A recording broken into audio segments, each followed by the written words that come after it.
Hey everybody, it's Flyin Ryan here with a review of the Syma S6 Mini. This is a little bitty 3-channel helicopter. And as you can see, it comes in a plastic case that holds everything. Mine took a little bit of a beating in shipping and the case cracked. But you know, that's just cosmetic. It didn't really seem to harm anything. So you just cut through the sticker here and you can peel the cover back. And there's a little bar across the skids of the helicopter here that you can kind of unclamp and pull that notch out, and then it just pulls through the skids, and then you can slide the helicopter out. And then to get to the transmitter, you have to come in from the bottom.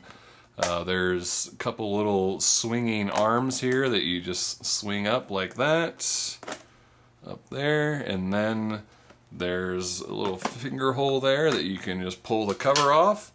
And there you've got your USB charging cable and a spare tail rotor, your instruction manual, and then now you can get to the transmitter.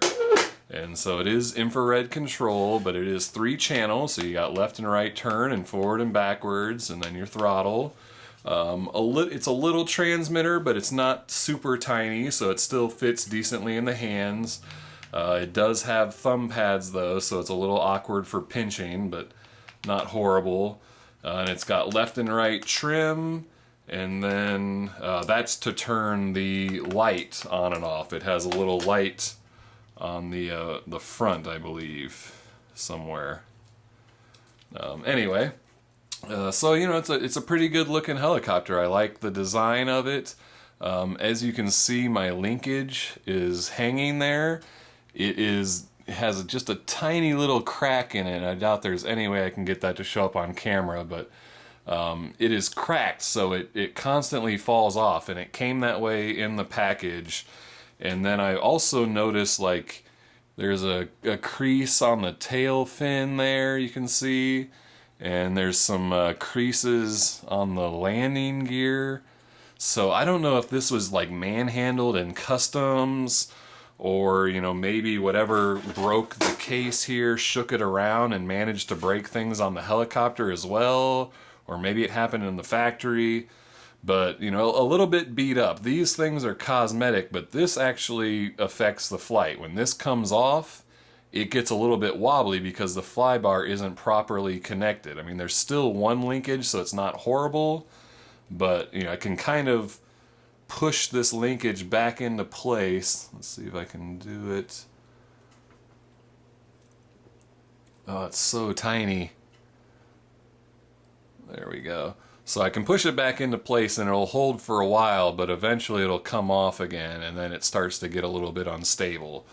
But when it's all connected and everything's working as it should, this is a really stable helicopter. It flies really nicely. It holds a hover well. The throttle can be a little bit touchy, so at first when you've got full battery, you got to be real careful on the throttle, or else it'll want to lift up really quick. And they also claim that this is the world's smallest helicopter, which is definitely not true. Here's the Silverlit Nano Falcon, which is really the world's smallest and is, you know, officially by Guinness. And you can see, let's see if I can get them to line up well enough where you can really tell. But I mean, look at the tails there. So get the props. I mean, I got the noses lined up. The tail on the Syma is much longer. The rotors are much bigger. So you know, it's definitely small. It's very close, but it is definitely not the world's smallest. So a little bit misleading there, calling it the world's smallest, but you know, it's still quite small. So I don't blame them too much for saying that. Let's see, it has a 70 milliamp hour battery in it, which I don't know if you really, doesn't look like you have access to it without really taking this thing apart. It takes about 40 minutes to charge, but you get a good 7-minute flights out of it. This does fly better than the Nano Falcon. It's not smaller, but it does fly better. The left and right turns seem to be equal, which the Nano Falcon wasn't as good with that. And you know, it's got good forward speed, and just, you know, flies really nice. The trim buttons can be a little bit hard to feel while you're flying. I mean, they're really flat on the controller there. So kind of a little awkward to get to the trim buttons, but you don't really have to use them too much because it's pretty trimmed out by default, unless, you know, maybe with time as your motors kind of start to die down, you might need to use the trim a little bit more. I think that's about all I have to say about it, so let's go take it for a flight. Alright, this is the flight review of the Syma S6 Mini helicopter. Go ahead and turn it on. Turn on the transmitter. Alright, and in the tabletop review I misspoke and I said that this button was for the light, but there is no light. This button is for high rates and low rates.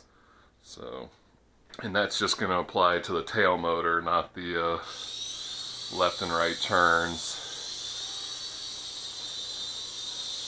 Let's just take it up and fly it around a bit. Let's put it on high rates. Whoop.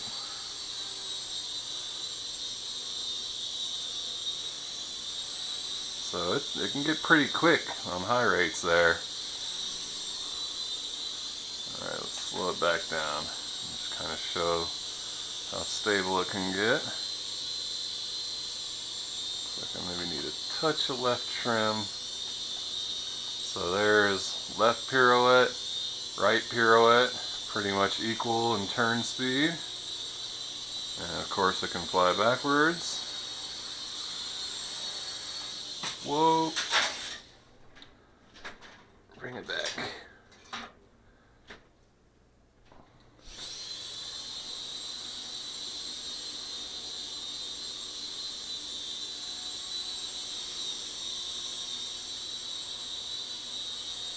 So a pretty decent flyer, especially for the size.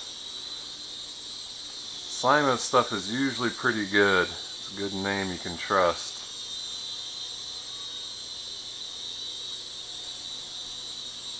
Alright, well that's about all there is to that, so let's take it in for a landing. Oop. Oh, missed the landing pad. Alright, well that's that. That is the Syma... Oh, see, there's the linkage fell off again. Anyway, that's the Syma S6 Mini. Alright, well thanks for watching. Please subscribe if you aren't already, and I'll see you next time.